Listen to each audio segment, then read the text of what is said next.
everyone, welcome back to my channel. My name's Tamlin and this is Sewn on the Tyne. I'm here today to talk you through everything I made in April and a few of my favourite things.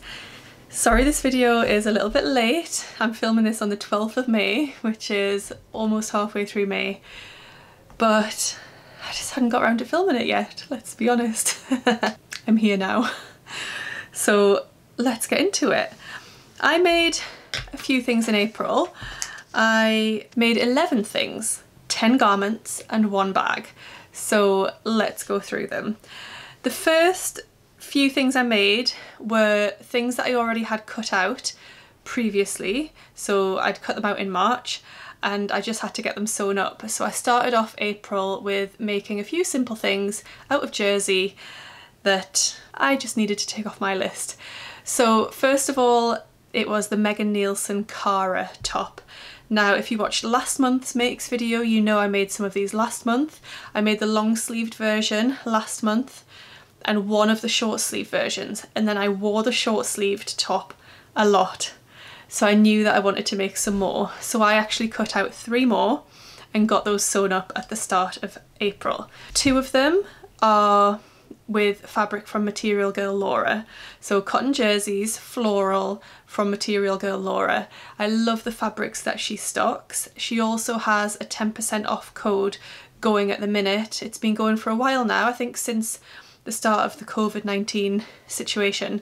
She decided to introduce this code as a little pick-me-up, and the code is actually pick me up, and just as a way of sharing the joy.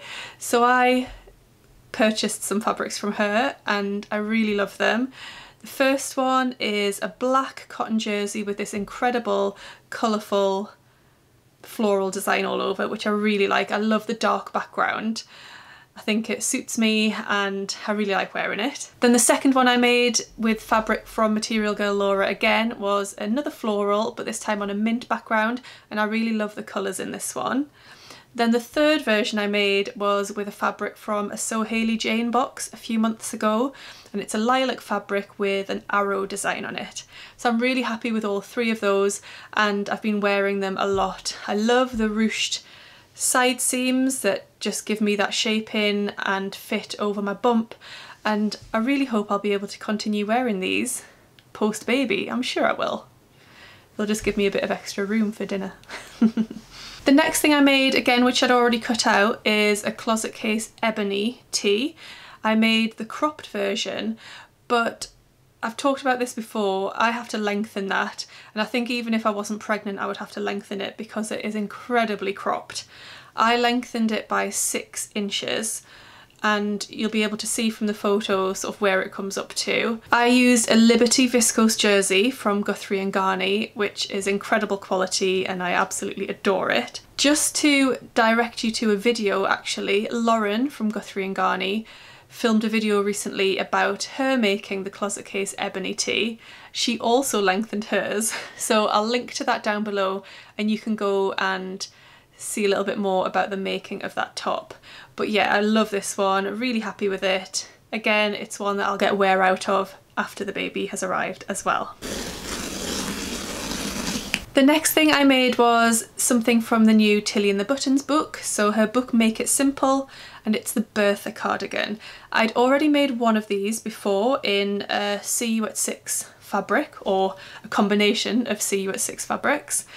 But this time I used this incredible jacquard sweater knit from First for Fabrics. They don't have any more of it in, I'm afraid, but I absolutely love it. And I made the version with the thumbhole cuffs, which I adore. I made a size 6 according to my current measurements. I actually think that if I make this again, which I think I will, I'll size down because it is oversized. That's the style of it anyway, but I think I will size down next time. If you want to see more about the making of that cardigan, I have filmed a video talking you through how I made it, so we'll link to that and you can go and check that out as well. The next 3 things I made are the same garment, but they weren't for me. I made Sam 3 pairs of True Bias Hudson pants. Now this is a pattern I've made for me before. I've also made it as gifts for friends of ours as well. It's such a fantastic pattern. It's a jogging pant pattern which I make as pyjama bottoms, but you could make them, depending on the fabric you use, for wearing outside the house as well. They're just a straightforward make, but really comfortable. I can't recommend them enough. Again, I filmed a sew along video to the Hudson pants, so we'll link to that and you can go and see in detail actually me making these pants for Sam. I love all of the fabrics I used for them. So I went with a space theme, which if you can see the background behind me in our baby's nursery is something that we both really like. 2 of the fabrics are from First for Fabrics. So the star print with the cloud background is from First for Fabrics. I believe they've still got that in stock. The teal space print fabric, which is actually a fleece backed sweatshirt is also from First for Fabrics, but I think that one's sold out now. And then the other space print fabric, the cotton jersey on the navy background, is from Lubadoo Fabrics. Again, I think that's sold out, I'm afraid. But the star print, if you like it, you can still get a hold of that. I did have a couple of people asking about the sizing on those pants from the video that I filmed before. Now, measuring a man is a little bit different to measuring a woman because they don't really have that defined waist and defined hip area that women tend to have. So I just had to estimate where I was measuring, to be honest.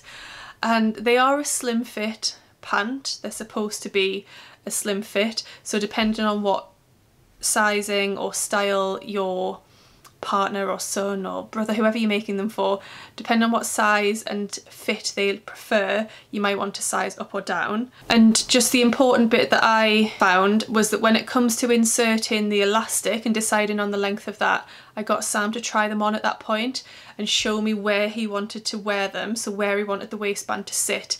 Now on me, I like to have things up at my actual waist, my natural waist. Sam and possibly other men tended to prefer it lower down, so more sitting nearer to his hips. So that's just something to bear in mind. But each time I made them, I got him to try them on at that point so I could get the fit of the elastic right for him and his preferences. But he's really delighted with them, he loves them, he wears them all the time, and I'm really happy that I've made something for somebody else and they really love it too. Following on from that, I had quite a lot of the fabrics left over from making those Hudson pants for Sam, and I knew I wanted to make some matching things for the baby. So I did make one little set last month, and it is this one. So we've got a little jumper with a neckband and cuffs, and then we've got the matching trousers as well. Now this pattern that I used was the Icate Cordoba set, and I think they're just really lovely. I love this sort of harem style pants. You've got a lot of space in there for the nappy, which is lovely. They do have elastic in the waistband. I used ribbing for the waistband and cuffs, and again the neckband and cuffs on the sweatshirt. I made these, I think, in the 1 month size. I can't exactly remember, but I think the 1 month size. And I just think it's oh so cute. And in the pants I put this lovely little label which is from Kylie and the Machine and says, "Yo mama made this." Made it. I mean, how cute. So Sam and baby are going to look really adorable when they're matching each other, and I've still got quite a bit of that fabric left, so I'm thinking I could also make something matching for me. Unless I just make something in a bigger size for the baby so he can continue to match with his daddy as he gets a little bit older. But yeah, that set was a really straightforward make actually. It obviously is quite fiddly when you're doing things like attaching cuffs to such a small area, but I managed absolutely fine and I'm really happy with the result, and I'm sure that baby's going to look really cute in those. The The last garment I made then was the Lisseron shirt from Atelier Skammet. Now this was a project for the Felicity Fabrics blog, so they gifted me the fabric and the pattern in return for that blog post. That blog post is live, you can go and check it out, I'll link to it down below. You can find out how I found making the pattern, how I found working with a new pattern company that was, you know, new to me, a French pattern company where all of the instructions are in French and English, and also how I found the shirt making process. Now I think some people think shirt making is difficult, tricky, complicated, but actually this was a really enjoyable, satisfying make. I did purchase the Stitch Sisters online shirt making companion class a little while ago because all of their classes at the moment are half price, so I purchased the shirt making one when that offer was launched, and I found that really useful. It's got lots of really great advice and tips in it. But then making this shirt, the instructions were great. I mean, there were some that had me scratching my head a little bit, and I talk about this in the blog post a bit more. But what's fantastic about Atelier Skammet is they have a sew-along video for every one of their patterns. Now it is in French, and at first I did try watching it with the subtitles on, so the YouTube translation, but soon discovered that that did not always have the correct language translated. Some of the things it was throwing up were quite bizarre. So I just turned that off and I turned the sound off, and I just looked at the images, and just seeing the close-up images of what the lady was doing was enough for me to actually know and link it up with the instructions. So with the instruction booklet and then the video side by side, I didn't have any problems whatsoever, and I'm delighted with the finished garment. I'm really happy with it. I love the frill detail on the collar and the cuffs. I think that just adds something really special and different. I think the sizing is great. I made the size 16 and I'm really happy with it. If you do make one of their patterns, just something to watch out for. Whenever I insert sleeves, I'm used to the notches referring to the front and the back being 1 notch for the front and 2 notches for the back. Now, I don't know if it's true of all French pattern companies, but in Atelier Skammet patterns, it's the opposite way around. And even though in the instructions it tells you 1 notches for the back and 2 notches for the front, I still read that as the other way around just because I'm so used to it being the other way around, and I nearly made a mistake until I read it again and then thought, no, it's the other way around. So that's just something to watch out for. Overall, I'm really happy with this shirt. I do want to make another one. I'm considering adding a bit of length to the bodice because I don't think it's too short, but obviously because I've got my bump at the minute, it is making it sit a bit shorter than perhaps it would do usually. So I may add a little bit of length to the bodice depending on how much fabric I have available for that one. But I would recommend you checking out Atelier Skammet patterns. They've got some really beautiful designs. Felicity Fabrics do stock some of them, but I know a couple of them are out of stock now. But I'll link to the Atelier Skammet website down below as well for you to check out.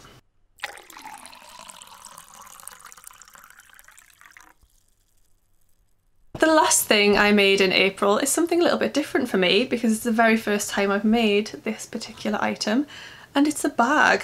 So I signed up to pattern test a bag because I really liked the look of the design of it, and I really enjoyed the process and I love the finished result. This is the bag.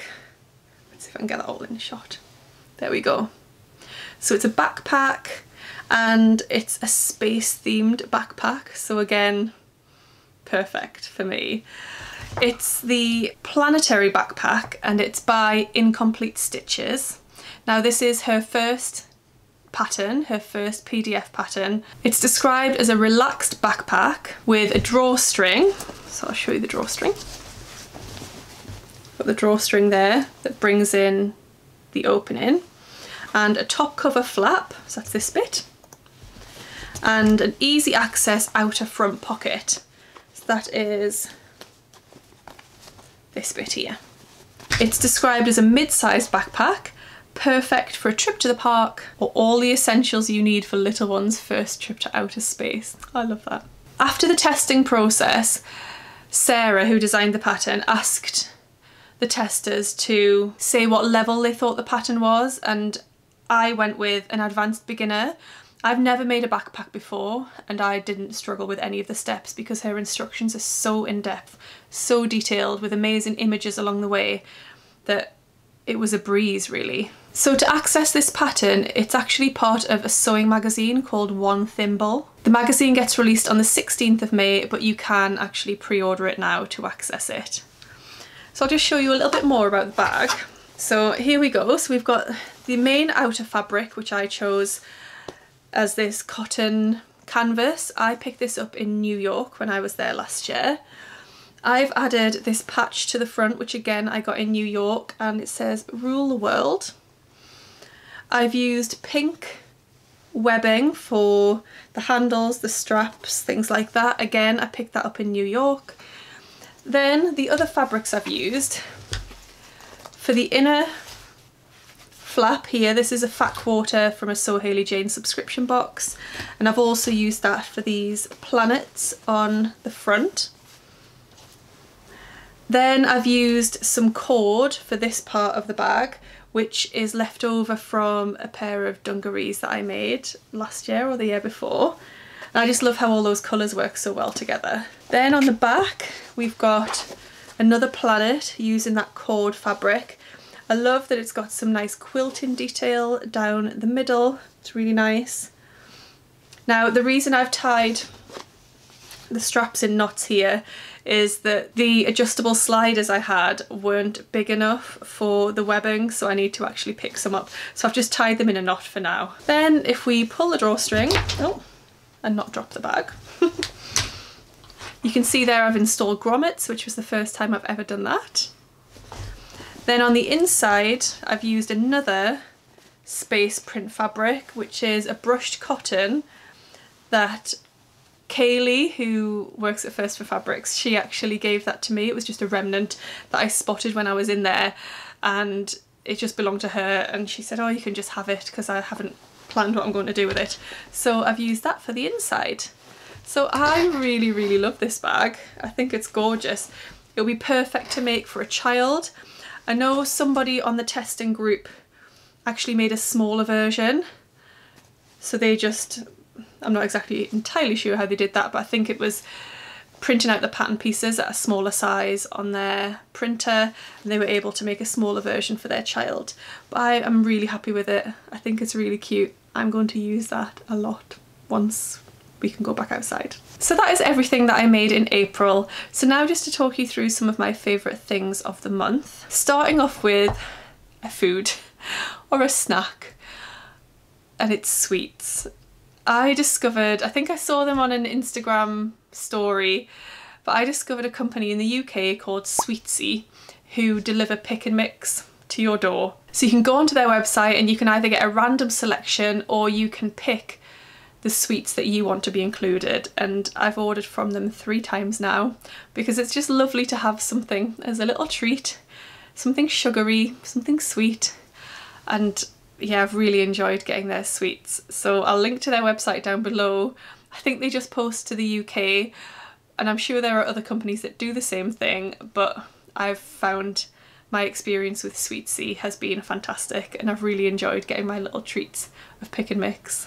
A TV show that I really enjoyed in April was Ozark. Now this is on Netflix. There are 3 seasons to watch on Netflix, and Sam and I watched the entire 3 seasons, and we're really desperate for a 4th season to be released. I'm not sure when that's going to happen, but we've really, really enjoyed it.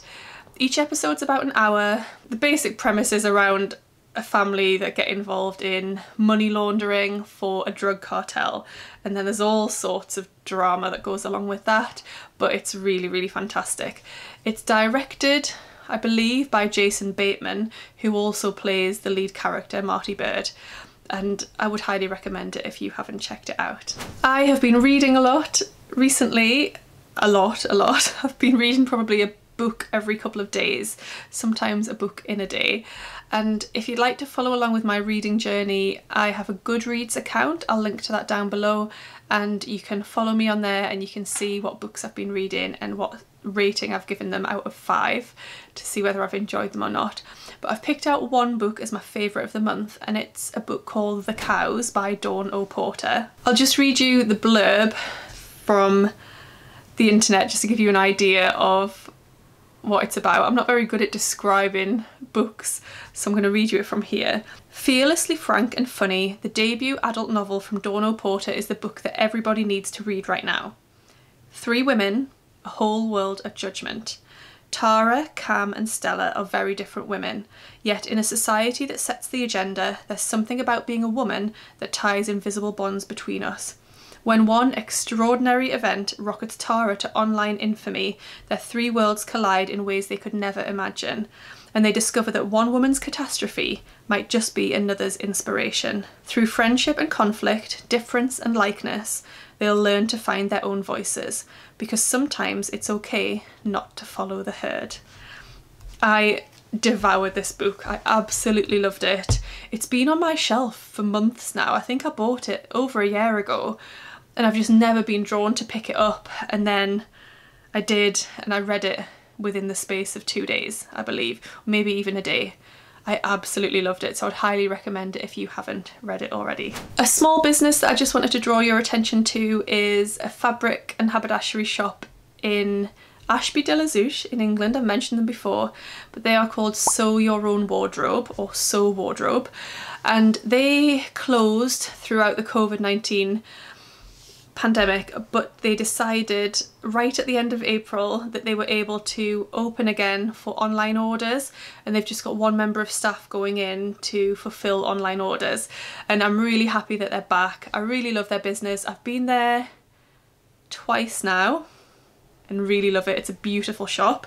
They have a sewing school above the shop, and I really want to go to some classes there. It will be fantastic. But they just sell beautiful fabrics, and I love the way their shop is laid out as well. They also specialise in lingerie and lingerie supplies, so if you're looking for anything to make bras, underwear, corsets, etc., it's a good place to check out. As soon as they opened up for online orders again, I checked out their fabrics, and I did place an order, and I received my order yesterday, and I was thrilled. It had some beautiful fabric in, and also a pattern. And then you also get a little biscuit and a tea bag, which is just fantastic, because who doesn't need a cup of tea and a biscuit? So I'll link to them down below, and you can go and check out Sew Your Own Wardrobe as well and see their beautiful fabrics, and you might be tempted. So speaking of small businesses, I wanted to draw your attention to a new feature that Instagram have introduced, and it's called Support Small Business.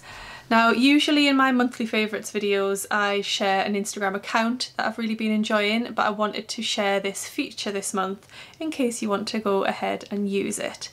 So on Instagram stories, if you want to tag a business, you usually just use the @ and tag them into it, and they'll be able to see it, they'll be able to reshare your story. That's great.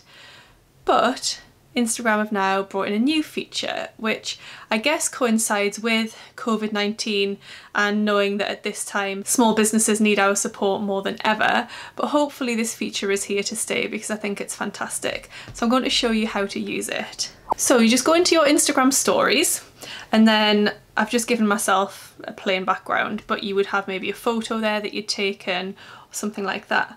So then you click on the square smiley face at the top, and it brings up all of these options. Now usually to tag a business or an account you would just use this one, which is the @ and mention, but the new feature is right at the start here, and it says support small business.